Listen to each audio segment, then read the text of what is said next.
The difference with brain tissue rather than any other tissue or organ in the body is that it doesn't recover, it doesn't regenerate. So once the damage is done, it's very unlikely that those cells are going to regenerate and regain their function. So he, in addition to have a focal bruise on the side of his brain up here, where the bone was depressed, contusing or bruising the brain, causing injury to that area of the brain, he has the diffuse injury other places in the brain as well. And for that reason, he is, one, fortunate enough to have survived the accident. Two, he's made some progress, but he'll never be a normal child. He's not going to go back to school. He's not going to play with his friends that he had before the injury.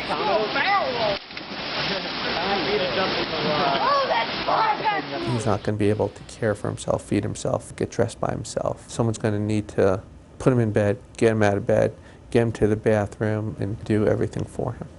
You know, it's nice to have dad and family around to assist in this, but they're not qualified to do all his needs. So he needs specialized caretakers 24/7 for the rest of his life. There's no reason that I see that will shorten his life expectancy. It's horrible. Our medical advances have given us so much, and they've also given us this very ambivalent situation where you can have a life, but it's maybe a low quality of life. I think he's in there, and I think it's frustrating the hell out of him that he can't get out. And I think it's frustrating the hell out of Ed that he can't bring Matt out. For Matthew, I haven't seen a lot of change in his ability to do functional tasks.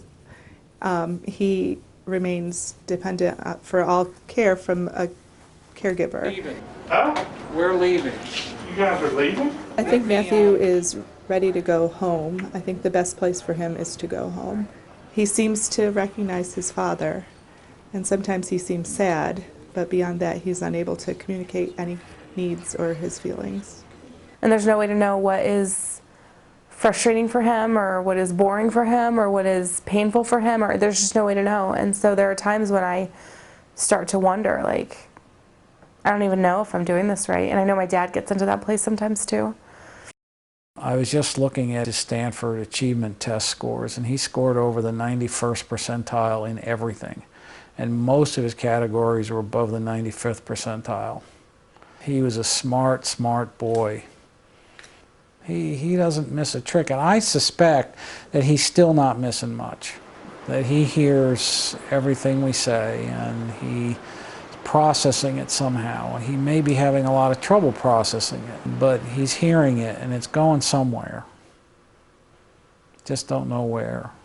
Matt's a smart kid, and being a smart kid, trapped where he's trapped right now, must be frustration just beyond belief.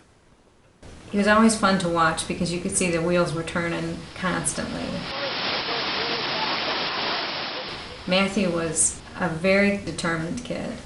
That's one of the things that's the hardest, was he had so much potential. And now just reaching his hand up to touch a piece of paper is a miracle. Matthew, he has a heart of absolute gold and is so caring and considerate. If I were in this situation that Matthew is in, he would definitely be by my side. It'll be perfect once Matthew comes back, because whenever he walked into the room, the atmosphere just got happier. Holy crap! That is awesome! Holy crap! Holy crap!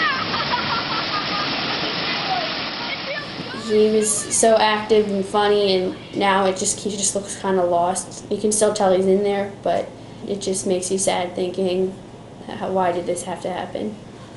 Like, you just kind of want your old friend back. We pray for him every day. Something's missing, and something is Matthew. I think that he likes it when we come by, because then we make him laugh. It wasn't a laugh like you or me. It was kind of a silent laugh, but you could tell he was laughing. When he cries, it's almost like, I missed you, I'm so happy to see you. He wants to be able to talk to you, and he just can't find a way to make his body work that way. When he would start crying, one of the kids would get down and, Matthew, we're here. You know, you're all right, we're here.